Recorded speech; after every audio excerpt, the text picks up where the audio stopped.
Hello, brilliant souls, and welcome to Rainbows and Real Life, the show dedicated to bringing positivity to the forefront, celebrating the power and promise of the human spirit, and supporting each other in challenging times.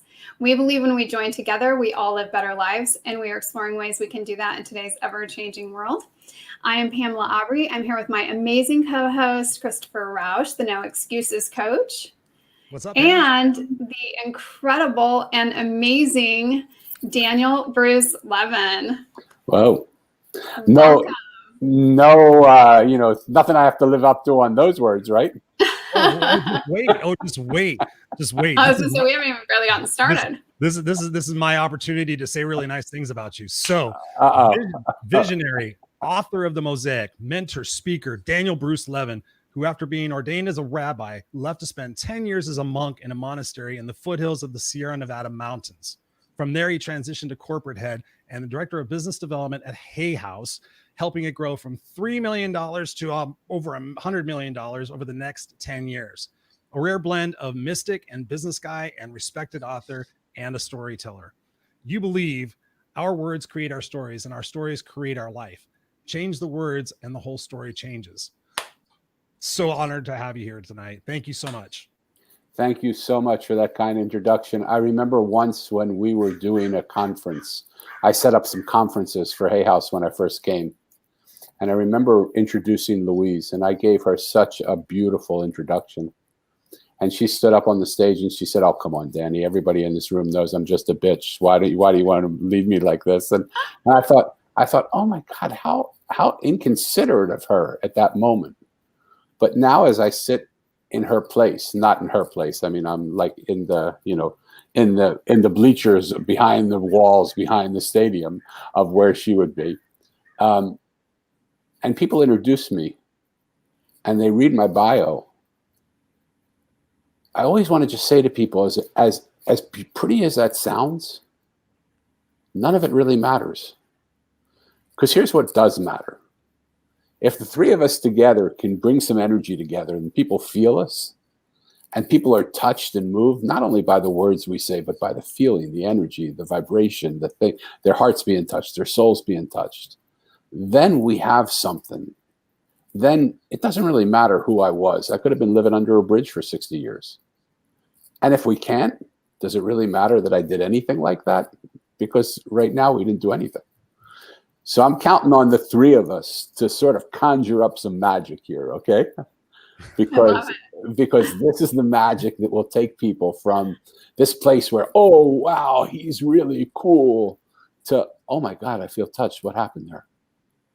Exactly. I have no doubt that that's not going to happen during the course of this conversation. That that's not going to happen, or that is going to happen? I have no doubt that that's not going to happen, is what you said. That was a double negative there, so... Yeah, absolutely. I mean, that was, really in my wanting to have you on the show.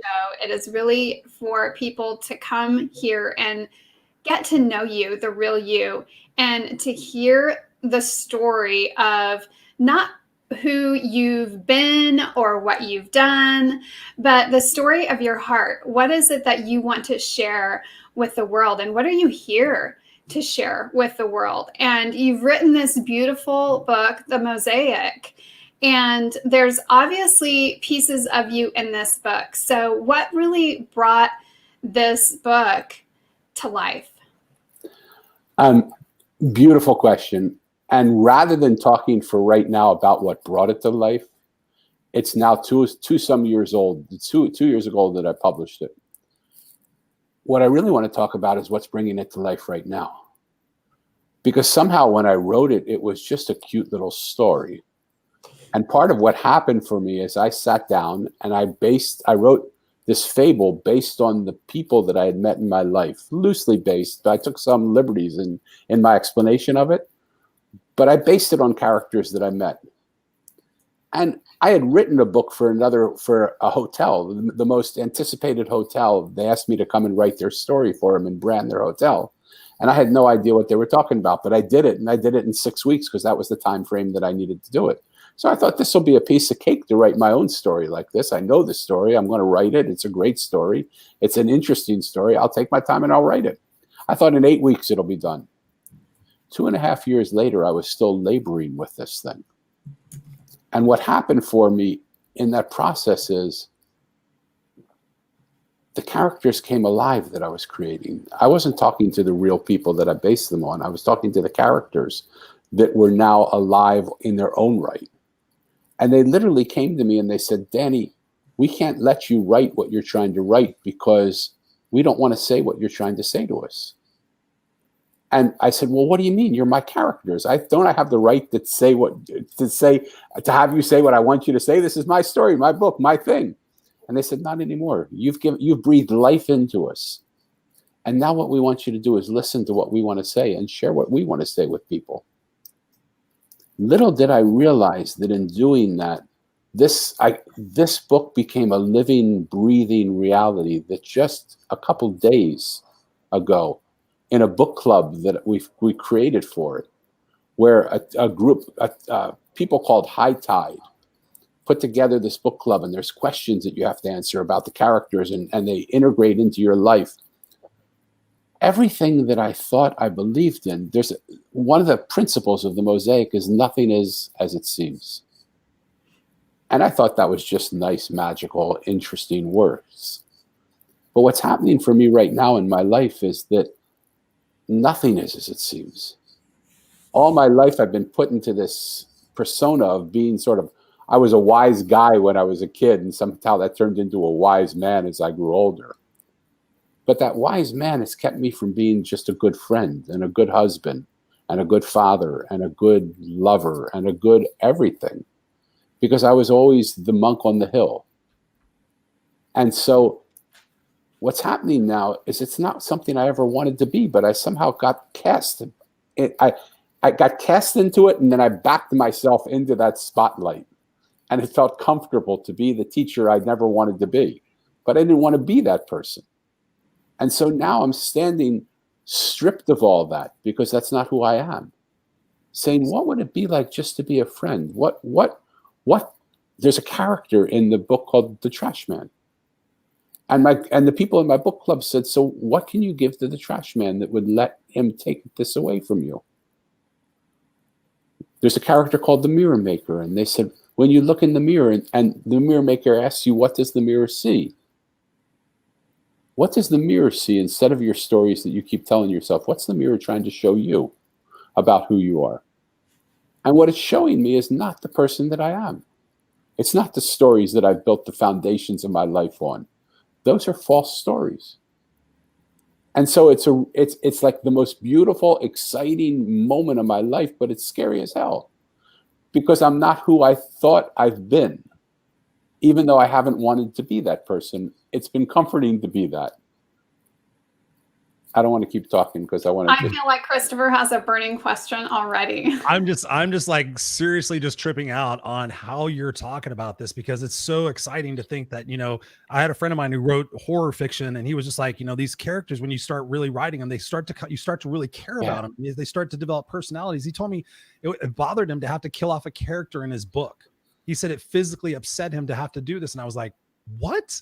So I love how you're describing that. And the first thing that comes to mind as you're sharing that is, for me, in plainer and simpler terms, I think the ego. I think that once we can shed our ego and shed the false identities and the beliefs that we thought we were supposed to be accomplishing and doing and everything else, once we shed that and we just start acting in congruence with what our soul's purpose is to be here for, that's kind of what I'm feeling that you're talking about. Is that close? Okay. Yes, obvious. Yes.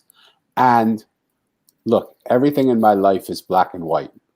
I have a white wall with a black and white book on it. I wear a black shirt. I have a white beard and white hair, right? So I don't live in a black and white world, but those are the colors that I'm drawn to. That's the way, when I talk, that's the way things sound.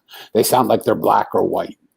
And so, yes, you're right that it's about the ego, but look, I've been spending 45 years dissolving my ego.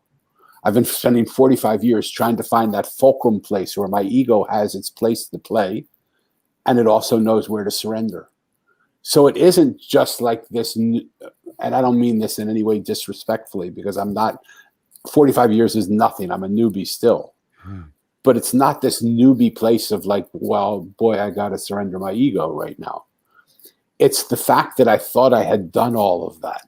I thought I had given that stuff up. I thought I was pretty secure in where I was. I thought my messaging and my purpose was pretty spot on. But I thought wrong. And it's just another story that I've told myself, so many times over and over and over and over and over again, that I started to believe it was true. But it isn't true. And so what is the scariest part of that for you? That the ground that I'm walking on is no longer solid. That the building that I am standing in doesn't have a foundation to it anymore. That who I think I am is not who I am. And so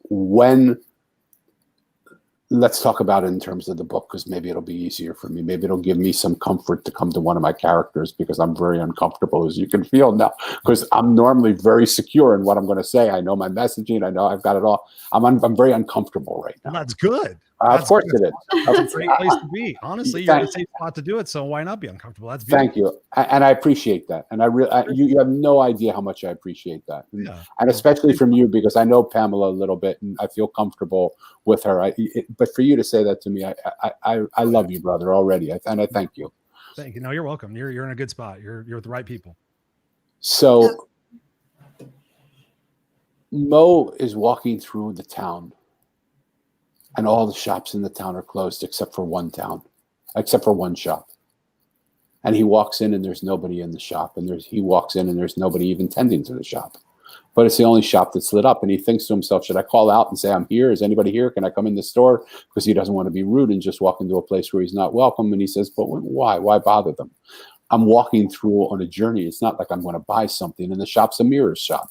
So he's not like, I'm not going to buy a big mirror. So I'd let them, if they're doing what they're doing, let them do it. I'll just walk around.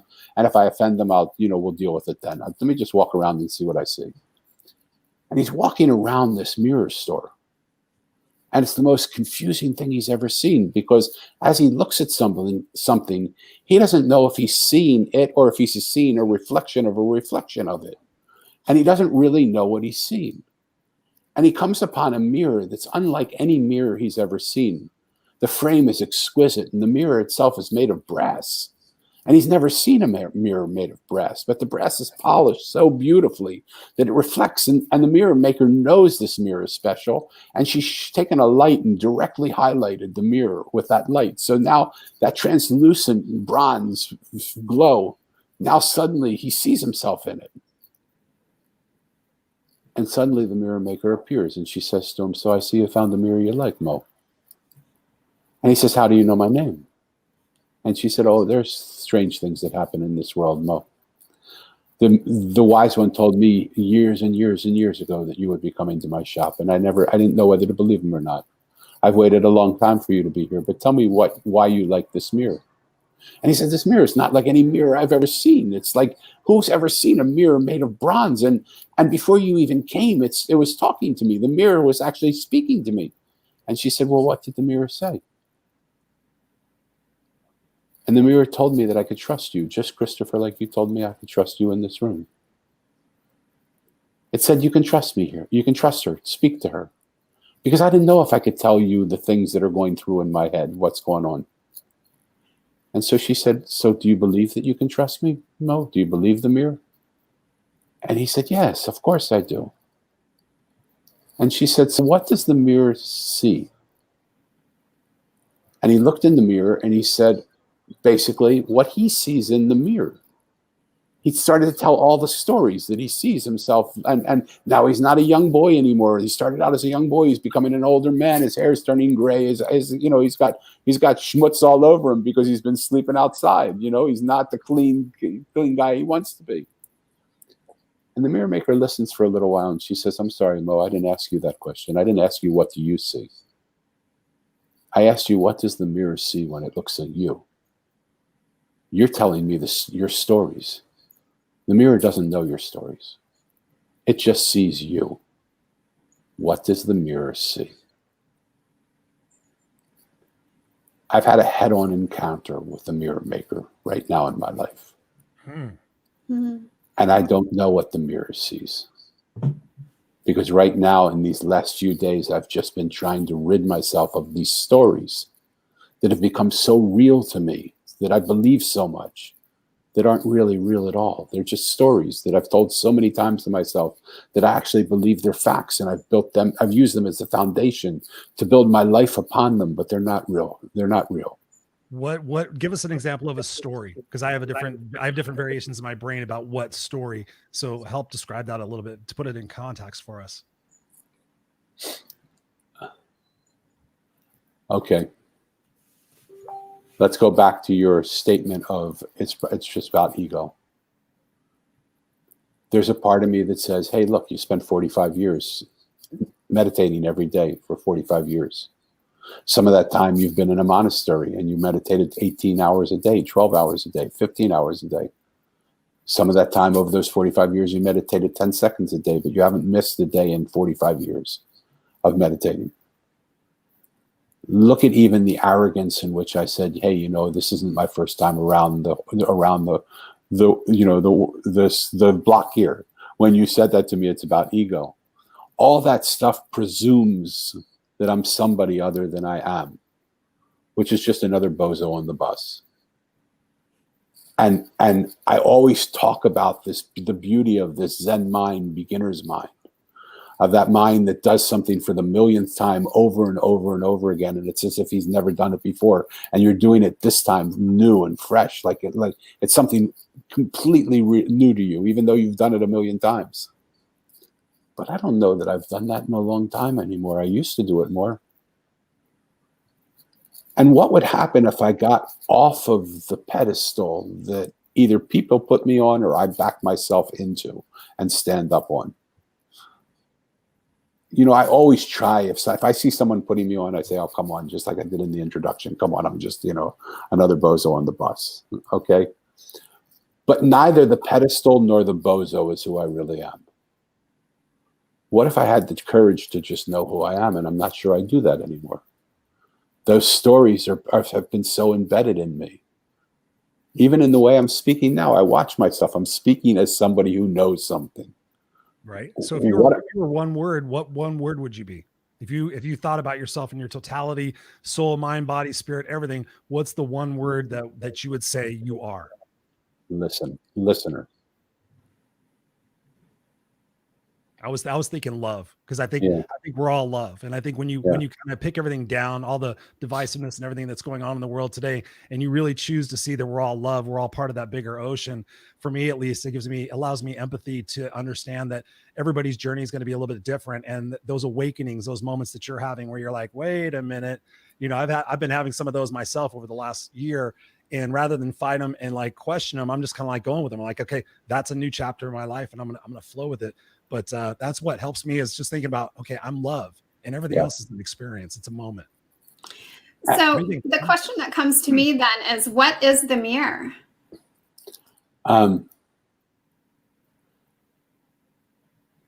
Great question.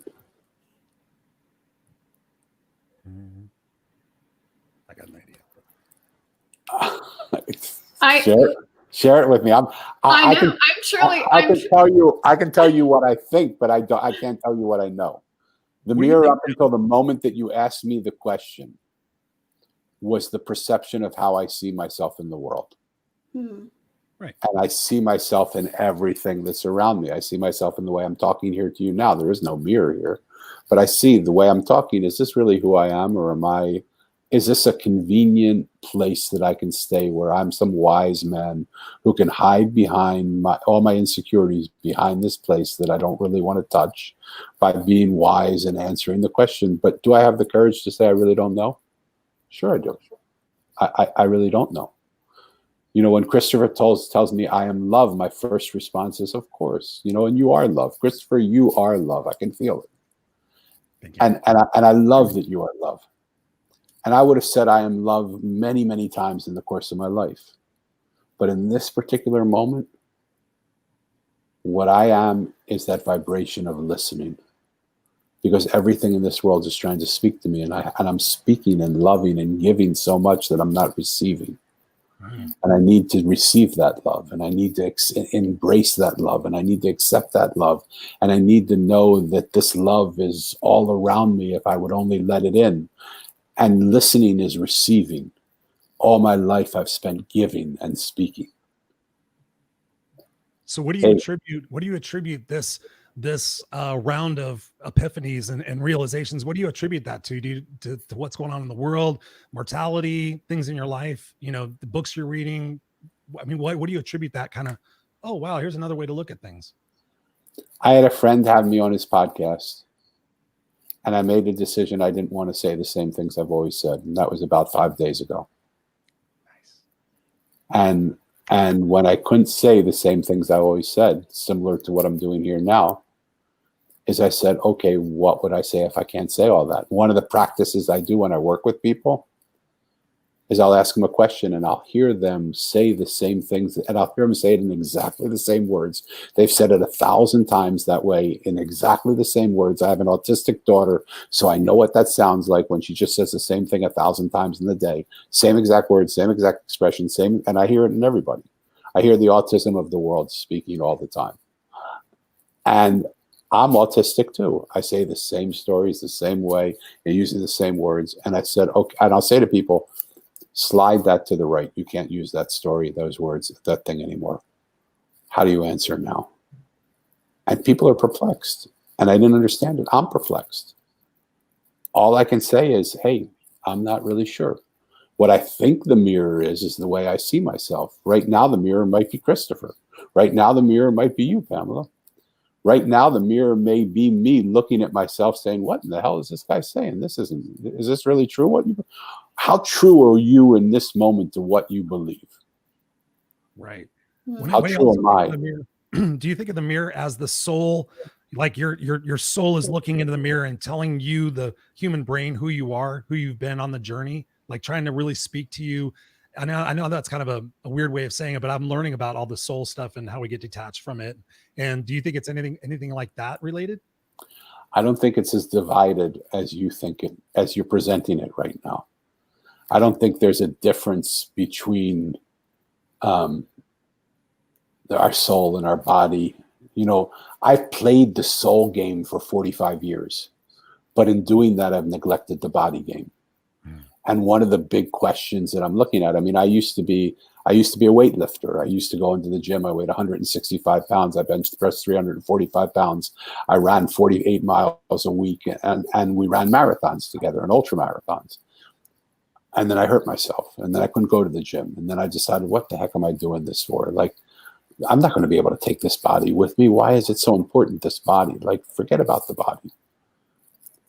And I heard a story that someone told me, and this is a story I've repeated before, so I'm going to try and say it differently.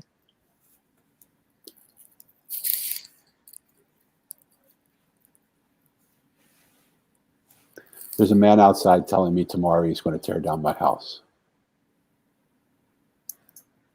I still have a little corner of my bedroom wall that I haven't finished painting. I have a dilemma tonight. Do I finish painting that wall tonight knowing tomorrow he's going to tear down the house? Or do I say screw it? My wife would paint the corner of the house because she enjoys and is in love with this moment and wants every moment in the experience of this moment to be perfectly perfect. I would say, hell no, I'm not going to paint. I'm going to waste my time painting that. You're destroying that. You're going to destroy the house. No one will know. She says, I know. And that's how I've treated my body. When it comes down to it, I said, I'm not going to be able to take this thing with me anywhere. Why should I take such good care of this body I'm going to leave in a few years? Like, why finish painting the corner of the house? My wife says, well, because your body's your temple. And the amount of years you're here are a result of how well you take care of this temple.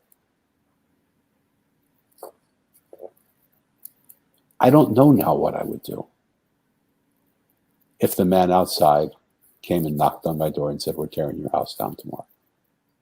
I might just paint that wall because I think I'm missing out on that moment of making this thing perfect right now, or as good as perfect can be. So what does that look like for you in the moment?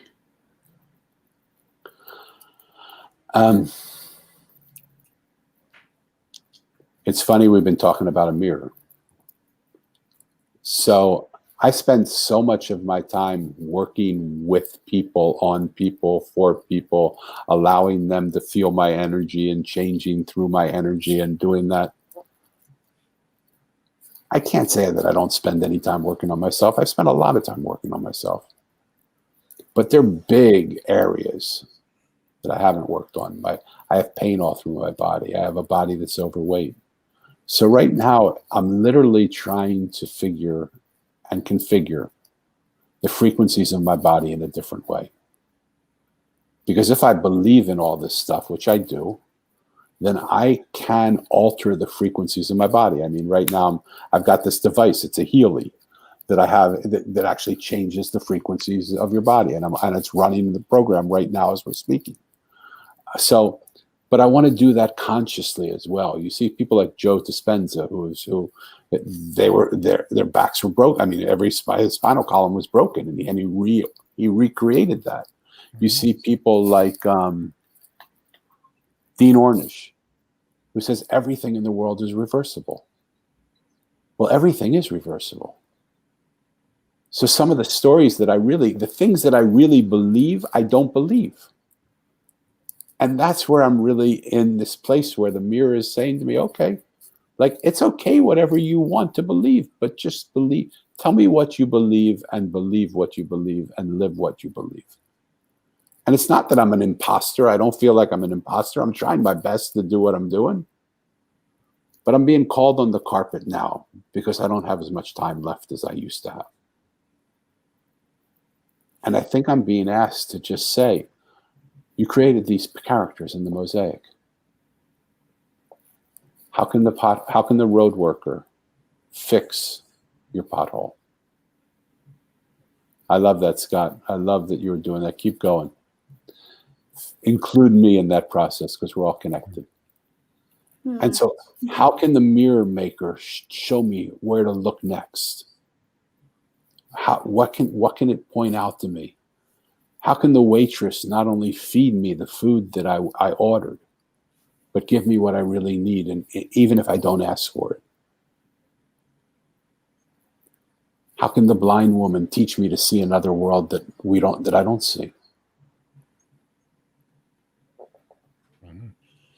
Well, and I know that this is, in many ways, the idea of seeing what is unseen is so familiar to you. So how is it now suddenly different? Because it's not me telling you about it as the wise man. It's you telling me about it as the fool. I'm just like the fool on the hill, like all I'm doing is I'm realizing even if nobody reads my book, which I hope they will, the book has come to change me. The book has come to make me look at myself in a way. When I was at Hay House, one of the things that I saw is the authors didn't write the book that they knew. They wrote the book they most needed to read. And often I would go to them and I would say, hey, you're going through some hard times. You confide in me. You tell me all the things that are going on. Why don't you read your book again? It's changing millions of people's lives. I think it'll be really big help for you. You wrote that book because that's the book you need to read. Well, lo and behold, welcome to the Mosaic for Danny. Like, I believe it will help a lot of people. I believe it's a great book for people. I believe it'll change your perspective. And I believe as soon as you think it's done its work on you, you have no idea what's coming. Because I thought I wrote it. I thought I knew it. I thought I got it. And now I'm in a totally different place. So when you thank you, Samuel. When you think about the experiences that you're having right now, how does the fact of having labels identify things? Because I've always been very cynical about labels. Like, we label this and we label that, and it gives it a meaning. And that meaning is very subjective based on the person's experiences, their downloads, everything that's a part of them, their meaning of something. Because I've been tearing people apart lately about meanings. They're like, oh, this is this. And I'm like, well, explain what that is. What are your thoughts on that? Giving labels, like you're saying, like you've said a couple of words, phrases tonight that would almost sound negative towards yourself. And I know you're an amazing person. I've already watched some of your videos and listened to some of your stuff. I mean, you're a brilliant guy. You're somebody who's on the path and the journey that is awakening that part of you. So you can still send that message out to people and say, okay, hey, chapter 2 is, by the way, don't screw the vessel up. But what are your thoughts on labels? Remember what I said earlier. My wall is white. The book is black and white. I wear a black shirt. I have a white beard. And I'm a very colorful guy asking very colorful questions. So. And I love the color that what you bring to the world. I live in a black and white reality. That's what comforts me. I was raised in a black and white reality. I went to seminary, and the Rebbe would walk me into a room that was perfectly remodeled. And he said, I want you to find 10 things that are wrong in this room in 30 seconds. And I said, it's perfect. It's a perfect room. He said, go. And if I couldn't find it, he said, take 30 more seconds. And I had to find 10 things wrong in 30 seconds. Because he said, if you don't know what's wrong, you won't be able to fix things when they're broke, when you walk into a place. For walking into a corporation, that's a great talent to have. You can immediately see where the holes are in a corporation, and you can do it. Living day to day with people is not a great quality to have. Because I don't want to see the 10 things that are wrong with you. I want to see the things that are right with you. I'm a real person. If I had something to write on my tombstone, if I don't get burned, not that someone's going to burn me, but that I might just not be in a tombstone, I might just go up in ash. I think I would like it to say he was real. You're going to find millions of things in the things I say that are not quite right, because I'm not quite right. None of us are. And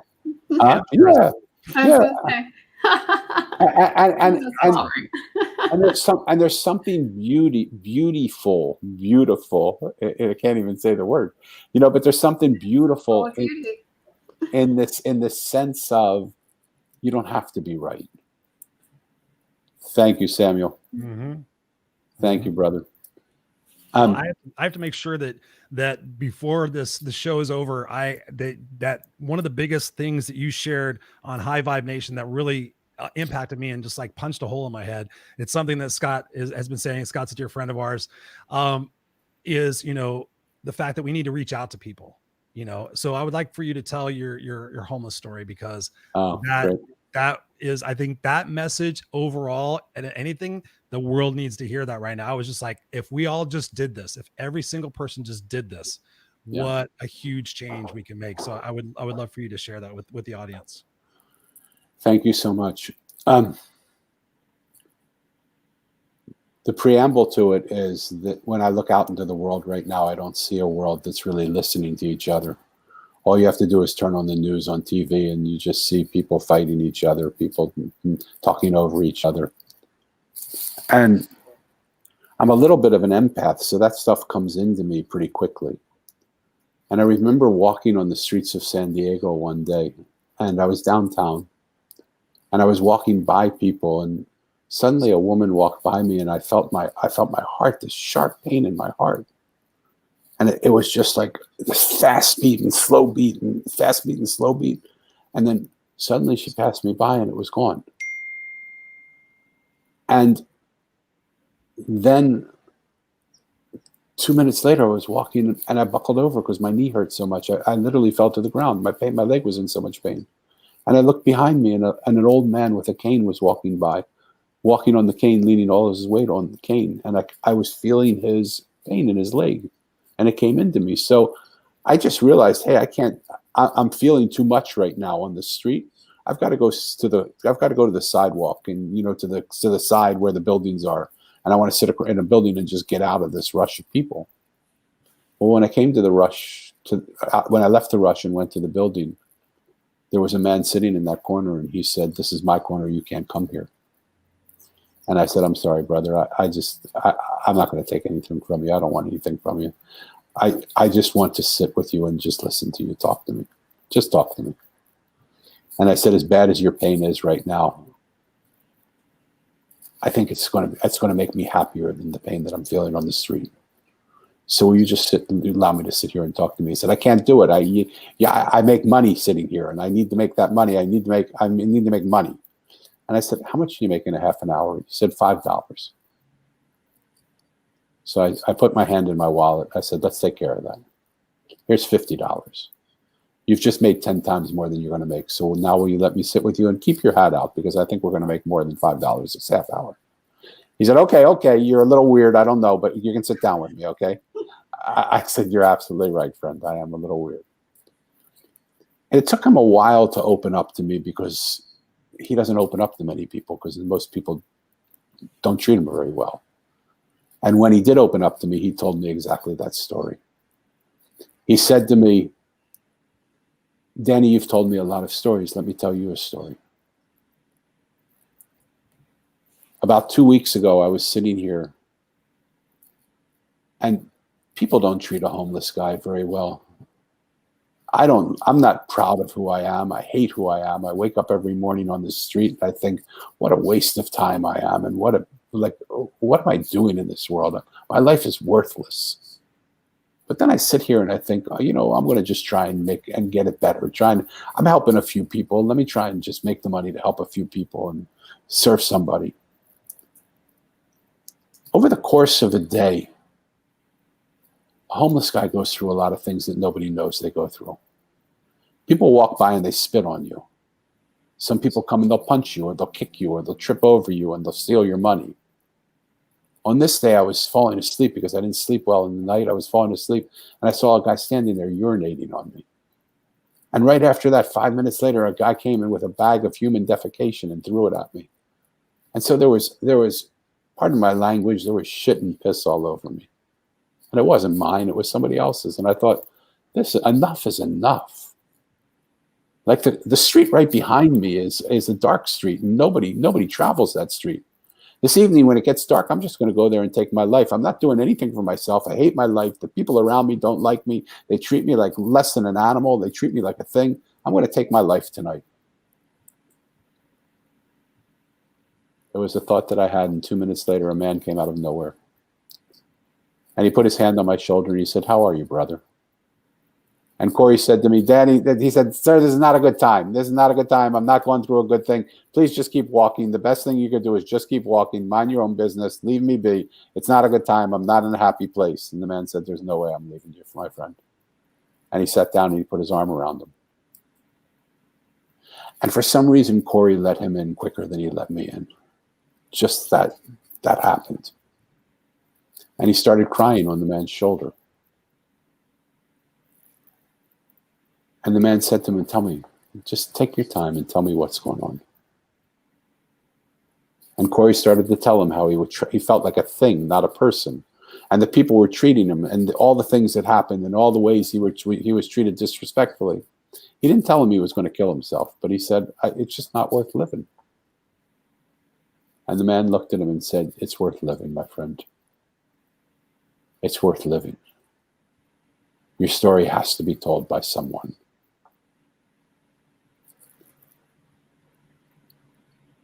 Corey said to me, it only took 10 minutes for that conversation to happen, Danny. But here was a man in a three-piece suit that was sitting with a worthless human being. And he gave me the time and energy that made me feel like I was worth something. He told me my story needed to be told. I have no idea how I'll tell my story. But I didn't kill myself that day, because I've been thinking, how will I get my story told? How will I tell my story? I wish he would have come again, because I would like to thank him, because that day he saved my life. I didn't take my life that day. I'm still here for you. Well, I've gone back to that corner several times to try and find Corey, because I wanted to tell him that the way he's going to tell his story is through me. I've told his story now to millions and millions of people. And the invitation that he gave to people is, if you would do what that man did, 10 minutes out of the course of a lifetime is not enough, is not a lot to ask of somebody. would each of you please take 10 minutes and go up to someone you don't know. Don't try and fix them. Don't try and help them. Don't try and convert them. Don't try and change them. Don't try and do anything to them. Just listen. Ask them, how are you doing? And listen to them.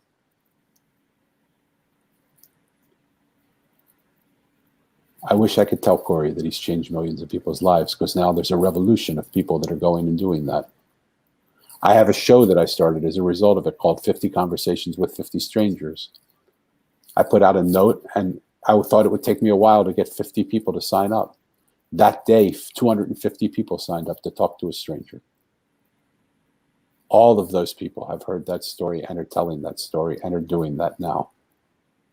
And if people want to sign up to be on that show, I'll leave the link to my calendar. You just do it. You don't have to talk to me. I don't want to know anything about you. I want you to come in as a stranger. Well, and I'd love to have a conversation with you. But you have no idea the impact of your listening has. And it's true, Linda. If you treat people with respect, you change their life. But the most important thing to hear here is, why did I change from being a lover to a listener? I'm not any less of a lover. I still love people. But I love when a story comes sort of full circle. Because a lover is what the wise man does. The lover loves people and takes care of people and helps people. I was the great white knight for a long time. And I rode into the room and nothing could happen bad when I was around. Until I couldn't change one thing for my wife in her death. And now I just want to be a listener. I want to just be there for you to tell me what you need and what you want. And I may be able to help you, I may not. But I promise you, I'll listen to you, and I will love you, and I will never judge you. I will love and accept you. I will listen to you so that you know you're heard. I will acknowledge what you're saying and validate you for saying it. Because I know now how important that is for me. Because a lot of this change that happened didn't come from clouds opening up and things happening and my soul speaking to me and all that. It came from a few people that I did that for, saying to me, I want to turn the table on you. Let's do that for you. What is it you really want to say right now? What can we really hear?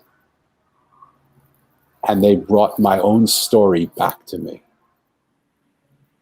and said, what would the wise one say to you now? What would the homeless guy say? What would the street worker say? What would the juice man say? What would the traveler tell you right now? Please don't get the book because it puts money in my pocket. I could care less. The amount of money it puts in my pocket is great. I love it, but it's not the reason why I'm doing it. Please get a copy of the book just so you get a chance to experience these characters. And what you'll realize over time, these were just a few of the characters. Every person you meet on the street could be in your book called The Mosaic. Because you are a part of a mosaic. And a mosaic's different than a jigsaw puzzle. In a jigsaw puzzle, you fit right here in this place, and there's no other place for you but this place. In a mosaic, what's happening for me now is that my piece is being picked up and moved all over the place. Hey, Patricia, nice to see you again. So my piece is being moved over into a whole nother piece of the pattern. I have no idea where I'll end up, and I'm excited to find out. And I want to let go of this persona so that persona can enter me. Amen, brother. Amen. Thank you so much for sharing that, dude. Seriously, you had me. I don't know if you saw that, but there's only been 2 times on air where I've actually, I did cry in my other show, but I was close. I was like, you got me. You got me with that story. So thank you so much for sharing that, man. It's Corey's story, so I appreciate you. Yeah, I hope Corey, wherever you are, you're touching people, brother. And that's what I want you to do. It's amazing. So thank you. I mean, just that message, just spend some time and talk with somebody, give them a hug, listen to them, 10 minutes. I mean, yeah, what is it? Well, and what that brought up for me is, in the listening, do we become the mirror? But then at the same time, are we also the person on the other side of the mirror? It's like, what do we learn about ourselves in those moments? And, then how do we take whatever it is that we learn, and share that out with the world so that more people can experience that same thing. Yeah, I love it. And for right now, my perspective is slightly, not that it's better or worse. I just am sharing where I'm at with it.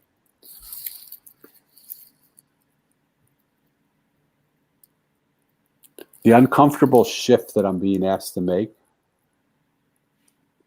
is what happens when you don't have to help somebody and be the messenger of good news to somebody. What happens if you could simply just listen to what people are saying and absorb?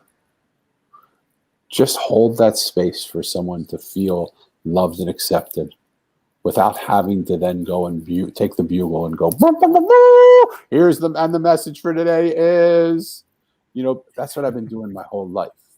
I've been riding that horse in my suit of armor, but my suit of armor is getting old. I'm getting chafed from riding in this metal suit of armor.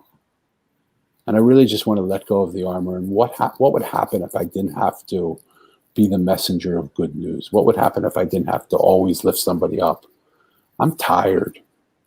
Not because I don't want to lift people up. I'm tired because it's no longer who I am. Who I am is somebody who says to you, come into my arms and let me just hold you. Come into my arms and tell me anything you want to say. I had someone on the show yesterday. Oh my God. And I could feel her. She referenced her trauma. And I could feel her trauma. And I said, I told you before you came on the show that I might ask you something, and you have every right to say I don't want to answer that. So this is that spot. Is this a moment where you're ready to share that trauma? Or a little piece of it with me? And she said, Danny, I have never told publicly the story that I'm about to tell you to anybody but my closest of friends and my family. I think maybe a handful of people knows this story, and I can't believe I'm going to say it to you right now because I feel comfortable here in this space and I trust you. What message could I bugle out that's more important than that? And it has nothing to do with anything I'm saying. Mm-hmm. It's that the space is there for somebody to feel comfortable enough. That's the shift that I'm trying to get. I'm trying to get away from this wise man who teaches when he hates teaching to this beautiful listening person who just says, come to me and let me hold you and hold me. And in coming together, something beautiful is going to happen when we connect to each other. Because I love you and you love me. And Christopher, yes, it's all about love. But I want you to know when you're in my arms and you're talking to me, I am so here with you. I'm hearing everything you say, and there's no judgment. There's no thought of how am I going to answer your question? What am I going to say next? I'm just completely 100% with you, available to you and with you. Yes. And what I'm seeing is people in that room, when they feel that, they drop off who they're not. Because there's no need to hold their armor up anymore. They feel safe. Mm-hmm. And suddenly a woman that I didn't even know existed 10 minutes before she came into the room is telling on live air a story that she hasn't told to anybody other than the closest friends. That is a traumatic, terrible, dark story. But in doing so, it made the purpose of her life so much more beautiful because she looked like a beautiful woman who had just lived a life of ease. And of course, she had a positive attitude. That's the way someone would have looked at it. But now knowing this part of her story, whoa, are you kidding me? Mm-hmm. To be where you are now, coming from there, how amazing. And I said to her, I just want to do whatever I can to let people hear your story. I tell the stories of the people that nobody wants to listen to. Who wants to hear the story of a homeless man? Who wants to hear the story of a developmentally delayed kid? Who wants to hear the story? Yeah, you and me are brothers. That's fine. All right. But nobody's aching to hear those stories. They're all looking for who's going to make them better. And how can I show you how big I am and how important I am? I want to be, how can I show you how there's nothing that I am? I am here as a receptacle for you. Beautiful. And if I can hold that space for you and love you, there's my purpose now. That is so beautiful. So if you had a microphone to the entire world right now, and given what you've said and given what you shared and given what you're going through and given what you anticipate about the journey being, relaxed and embracing it and enjoying this next part of your journey, what would you say to people and they're listening right now, got COVID going on, all the different stuff. What would you say to people right now to give them that sense of ease that everything is going to be okay? And whether the journey is challenging or not, that it's all going to work out and it's going to be for your benefit as you learn to discover yourself and love yourself and to be free of the ego and everything else. What would you say to people? I'm curious from your heart.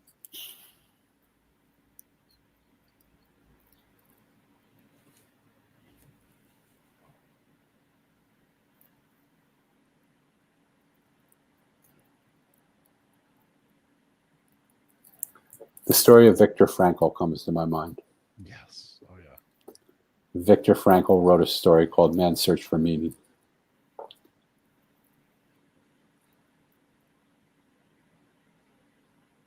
I so do not want to belittle the tragedy of COVID.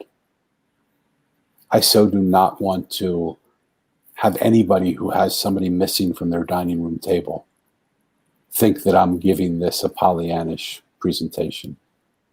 I so don't want them to think for a minute that I don't feel their loss, feel their pain, feel their suffering, and feel the downside of this thing as well.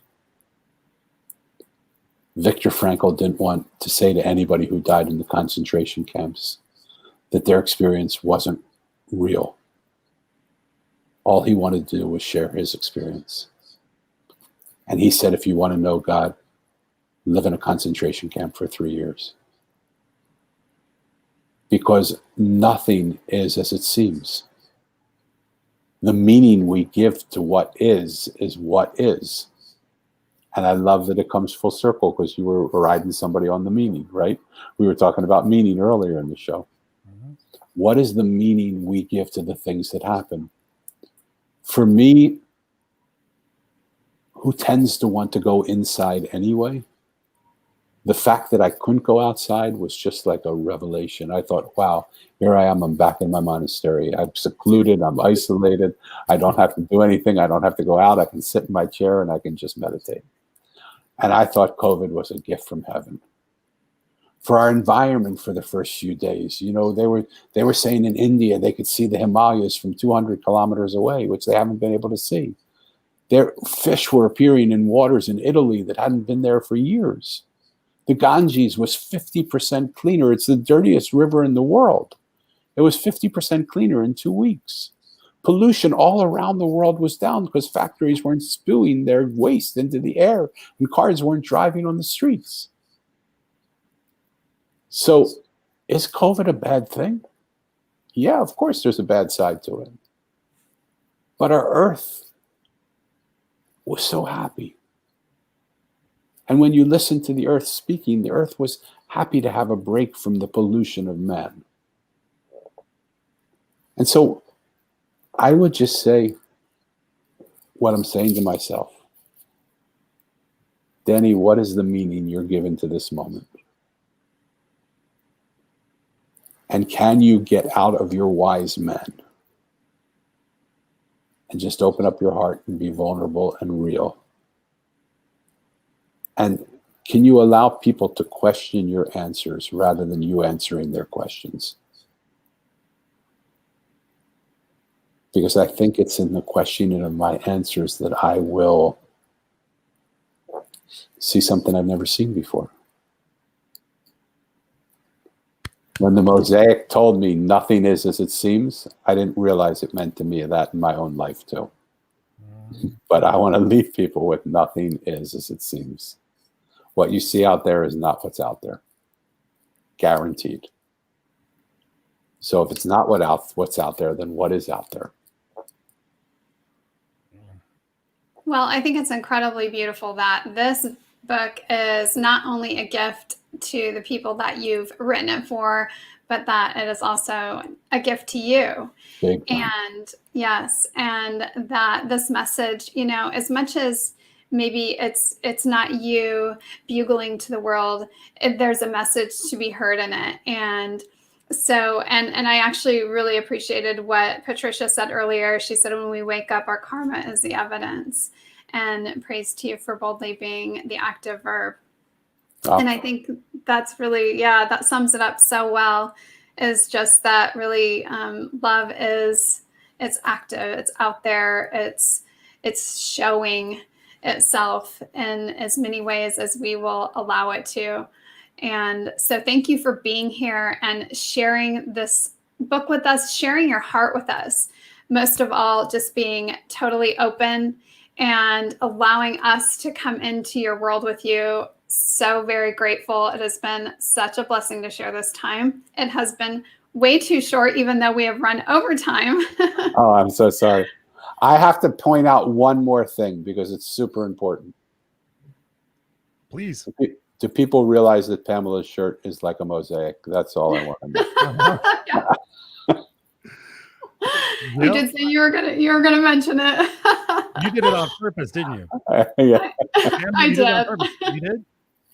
I did. It was as close as I could get. Oh. I just wore white. Well, he's black and white, so I was like, okay, yeah, it's perfect. Yes, we're all the balance, right? Black and white, white and black, right? I mean, there we go. Yes. And tons of colors. I love it. I love how your life is becoming more colorful and more colorful by the thoughts that you continue to explore. And just thank you so much for being with us. I mean, I can't wait to have more conversations with you down the road. And just thank you again for being who you are. I so look forward to that. Thank you for having me. What a gift. I appreciate you guys. Love you. Such a joy. And tell us where you want people to connect with you. So I'll send you the links to everything, but the easiest way to get me is to email me. And it's a complicated email, so I'll send the email to you so that you have it. And you can go 1 or 2 emails, 1 or 2 websites. You know, there's a lot of choices, but they'll all be there. Email me and you'll find me, and I'll respond back. I promise. Perfect. I love that. And just want to say a very special thank you. So many of you, and I wanted to share some of these comments too very quickly before we go. I just was really touched by some of these. Glenda saying, I am forgiving my abuser. That is just remarkable. And Patricia, the experience tonight is precious. And so, you know, it is such a joy to be here with all of you and to share these moments out with you. You know, we get almost more from it, I think, sometimes maybe than you, just being able to share it out with you. So thank you. Lots of love to all of you this evening. And thank you again, Danny, for being here with us. Much love. Big love. Thank you. Thank you. Have a wonderful rest of your evening, everyone. Thank you, guys. Ciao. Ciao.